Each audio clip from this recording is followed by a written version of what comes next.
The hero is you.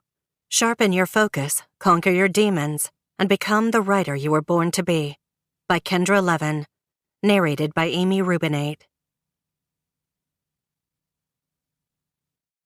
For my parents, with love and gratitude, and with special thanks to Andrea Adams, who sparked the idea, and much more. Introduction. We have not even to risk the adventure alone, for the heroes of all time have gone before us. The labyrinth is thoroughly known. We have only to follow the thread of the hero path, and where we had thought to find an abomination, we shall find a god. Where we had thought to slay another, we shall slay ourselves.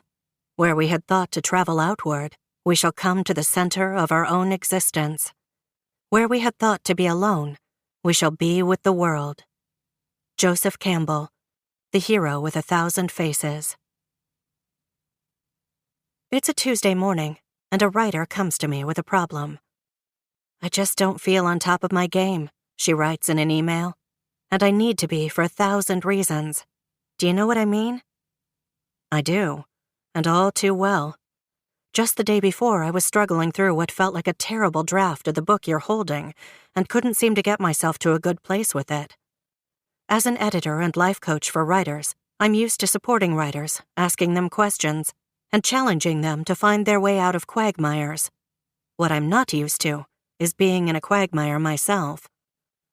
I'm crafting my response to her when I get a phone call from Lindsay, one of the authors I edit. She wants to talk through a story issue in the novel she's writing, but it quickly becomes clear she's dealing with more than simply a plot problem. Her confidence is at an all-time low.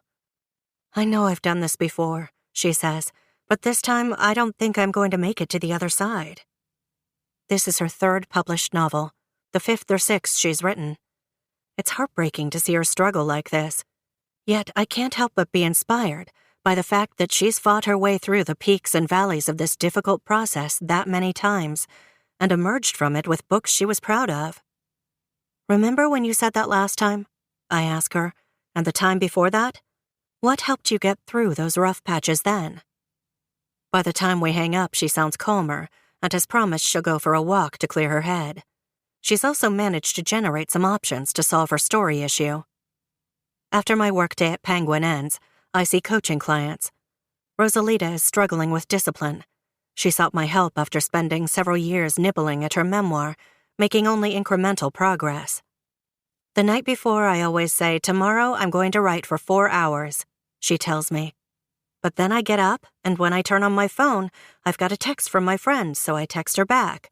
And then, while I'm waiting for her to respond, I look at my email and Facebook, and the next thing I know, the whole morning's gone. Do other writers go through this? She asks me. I want to tell her I've been going through it myself. Instead, I just say, of course. The Creative Labyrinth. What do you most struggle with in your writing process? Do you find it difficult to work when you're just not in the mood? Do you get hung up in the middle of a project like Lindsay, hitting a wall and panicking? Do you have a hard time resisting distractions and getting your butt in the chair like Rosalita? Or maybe you're not like any of these writers. Maybe what you've struggled with is finding ideas or getting started, or knowing when the piece is finished. Maybe when you're faced with a decision in your work, you have a hard time knowing which route to take. Perhaps you struggle with asking other people to help and support you in your process.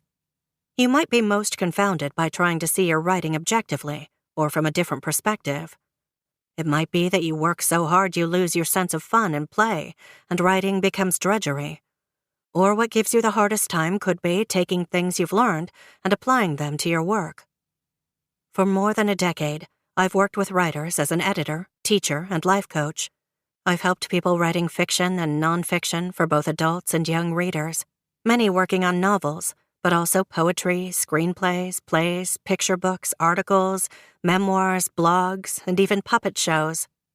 Actors, dancers, and choreographers have also come to me for aid with finding a healthy balance between life and art. I know firsthand how hard it is to find that balance. For many years, I wrote fiction and plays, and my work was produced off-Broadway when I was 20. I won awards and had articles written about me. Then I freaked out, quit writing, and spent several years cut off from being creative, and several more writing in secret after that.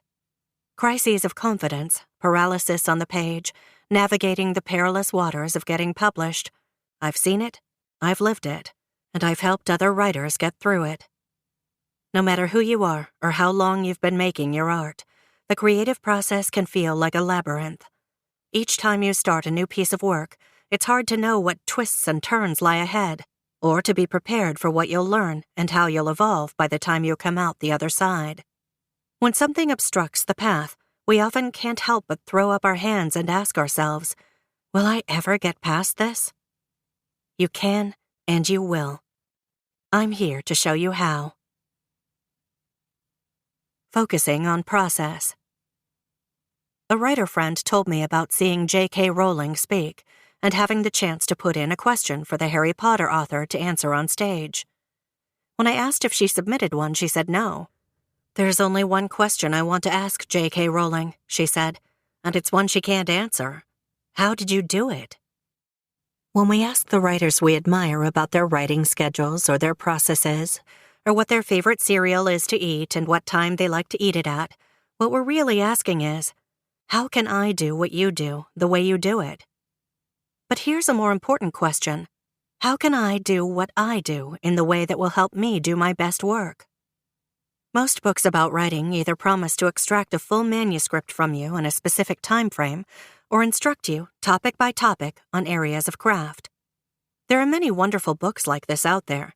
You'll see some of my favorites quoted throughout these pages and listed in the bibliography. But many books and writing programs place so much emphasis on craft, they neglect one of the most challenging aspects of writing: how to go about actually getting the words from your brain onto the page on a regular basis. We ask admired writers, how did you do it? Because although there is no one right way to do it, we may have tried many ways that haven't worked for us. What I always yearned for as a writer and never found was a book that would help me establish a healthy, regular writing practice that was customized for me and would keep me writing no matter what project I was working on at the time. Process is thorny to address in a book because it's so incredibly personal to each individual writer. But being conscious about it is the most effective way to accomplish your goals. Research shows that people who focus on the process of achieving a desired outcome are more likely to achieve it than those who simply think about the outcome itself, says psychologist Timothy D. Wilson. In my years of working with artists, I've always wanted to pool the knowledge that all these brilliant, driven, courageous people have gleaned from their adventures in making art. You'll see some of these writers sharing their stories in this book, from best-selling and award-winning novelists to the writers of beloved television shows to stand-up comedians. You'll also hear the stories of my coaching clients, writers at varying levels of experience and external success, navigating the process, though their identifying details have been changed, and some combined into composites to protect their privacy. What stage of the writing process are you in right now? Are you at the beginning of a new project, hoping to use this book to guide your process from step one? Are you struggling in the middle of a piece and wanting this book to lead you out of the woods? Or are you in a dry spell, seeking a source of inspiration to get you started on something new? I want to share a tool with you that has helped guide the writers I've worked with through their own personal labyrinths. The Hero's Journey. In the summer of 2010, I was sitting in a coffee shop with my friend Andrea, doing what I usually do in a coffee shop, struggling to write. I'd promised to pen a blog post for an online writers' conference, something inspiring and motivating, and had left it until the very last minute. So naturally, I was mostly spending the time chatting with my friend. Andrea was telling me about a course she was teaching on the hero's journey. I was familiar with the concept that many stories follow a particular, fairly universal plot arc, with a character who overcomes a series of obstacles before encountering some big bad, emerging victorious and going on to the next adventure. But that was about it. It struck me as we talked that being a writer working on a project is a lot like being a hero on a journey. Both have to face challenges of various kinds. Both pick up lessons and tools along the way that they end up using. Both emerge with a precious boon. Andrea told me enough about the hero's journey.